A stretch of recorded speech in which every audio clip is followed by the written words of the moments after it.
Aujourd'hui, on a rendez-vous avec un thème qui est assez spécial, le jour du jugement dernier. Allah tabaraka wa ta'ala a appelé Yawm al-Qiyamah, Yawm al-Hasra, le jour des regrets. Un grand nombre d'entre nous ont oublié l'adoration d'Allah tabaraka wa ta'ala. Ils ont fait exprès de se détourner de ce chemin. Pourquoi? Pour suivre leur passion, commettre un maximum d'interdits. Pourquoi? Parce qu'ils sont devenus accros au péché. Le péché pour eux est devenu malheureusement une addiction. Le péché pour eux est devenu malheureusement une addiction.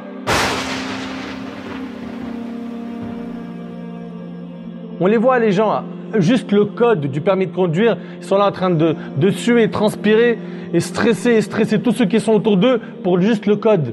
Là, on parle de ta destination finale. Est-ce que tu seras au paradis, mon frère, pour jouir pour l'éternité, ou est-ce que tu seras en enfer, wal'iyadhu billah, et si tu y vas, combien de temps tu vas y rester? Chacun d'entre nous a révisé comme il le fallait parce qu'il allait passer son bac, ou un BTS, ou un examen de médecine, ou d'architecture. Il faisait des grandes écoles, donc il a veillé, il a bu des cafés, il faisait des recherches. Pourquoi? Parce que pour lui, la validation de cet examen était importante.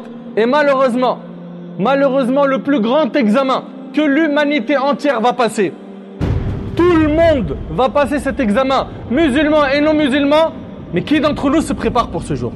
Qui a peur d'Allah Jalla fi'ula au point où à chaque fois qu'il va commettre une action, il dit: est-ce que ça va alourdir la balance de mes péchés ou la balance de mes bonnes actions? Nous, 1400 ans plus tard, on fait des énormités du matin jusqu'au soir, on culpabilise jamais. Je répète, Ibn Abbas radiyallahu anhu m'a dit: au jour de la résurrection, Allah enroulera le soleil, la lune et les étoiles, les jettera dans l'océan, puis enverra un vent très chaud qui les réduira en une masse de feu et ils brûleront pour disparaître à jamais. Allahu Akbar. Et ce que je suis en train de vous dire là, c'est pas je suis en train de vous décrire la bande-annonce du prochain film d'Hollywood. Je suis en train de vous parler de ce qu'Allah, le roi, le maître, nous annonce comme étant des choses que nous allons voir, des choses qui sont véridiques, des choses que tu le veuilles ou non, ils vont se dérouler. Al-mar'u ma'a man ahab. L'homme sera ressuscité le jour du jugement avec ceux qu'il aime. T'as aimé qui dans la dunya, mon frère? T'as aimé tel joueur de foot, tel star, tel humoriste, tel comique? T'as aimé telle personne qui chante et qui rappe, qui danse? T'as aimé ces personnes-là? Est-ce que t'aimerais être en leur compagnie Yawm al-Qiyamah?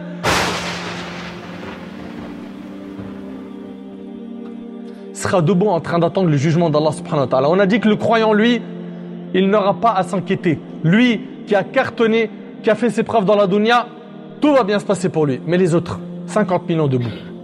50 millions debout. T'imagines un petit peu? Et c'est pas fini. Vous avez vu généralement, mes frères ainsi que vous, mes sœurs, les climats des tribunaux dans la vie d'ici-bas pour ceux et celles qui se sont retrouvés une fois à y entrer. Pas forcément pour des choses qu'ils ont commis eux-mêmes, mais pour un ami ou une famille ou quelqu'un qu'ils connaissent qui passe en jugement. Vous avez vu le climat dans la salle, comment il est glacé? Les gens attendent que le juge prononce le jugement et tout le monde est en train de faire des doigts. Je parle des musulmans, ils sont là. Allahumma sallim sallim. Ya Allah, accorde-nous le salut. Mais mon frère, ainsi que toi ma sœur, le plus petit châtiment en enfer, c'est de marcher sur des braises de feu jusqu'à ce que ton cerveau bouillonne. Ça, c'est le minimum. Ça, c'est le minimum. T'imagines un petit peu, qui d'entre nous pourrait supporter un tel châtiment? Qui d'entre nous aimerait s'exposer à un tel châtiment? J'en suis sûr qu'il n'y a aucun parmi vous qui veut s'exposer à ce châtiment. Mais pourtant, nos actions montrent le contraire. Fornication, à mort. Drogue, on n'en parle même plus. Désobéissance aux parents, j'en parle pas. Vol, tyrannie, violence. L'injustice se transformera en ténèbres, Yawm al-Qiyamah.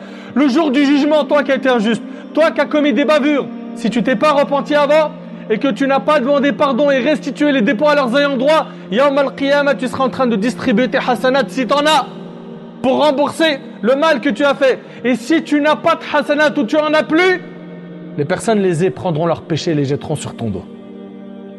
Et ta destination sera l'enfer, wal'iyadhu billah.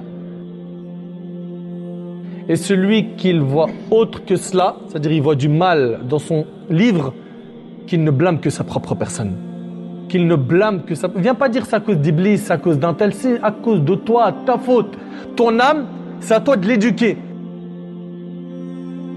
Pourquoi ne pas chercher à être comme le meilleur homme qu'Allah Ta'ala a créé? Michael Hart, c'est un homme qui a écrit un livre, il a écrit un livre qui s'appelle « Les 100 personnes les plus influentes de l'histoire ».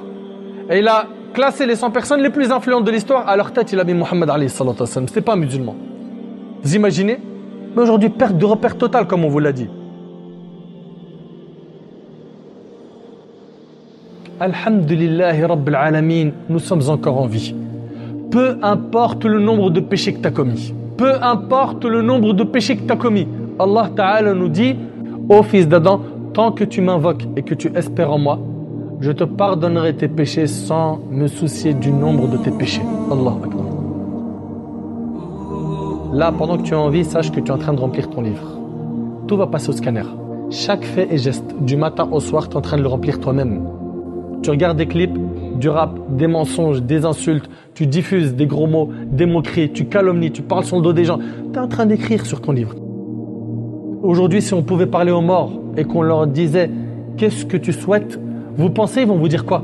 J'aimerais bien faire un tour de Ferrari, juste un tour de Ferrari avant de repartir dans ma tombe. Non, chacun d'entre eux voudra quoi? Revenir dans la vie d'ici-bas. Quand la mort vient à l'un d'eux, qu'est-ce qu'il dit? Il dit « Oh Allah, fais-moi revenir sur terre. لعلي أعمل صالحا فيما تركت, afin que je fasse du bien dans ce que j'ai délaissé. Qu'Allah tabaraka wa ta'ala me pardonne ainsi que vous.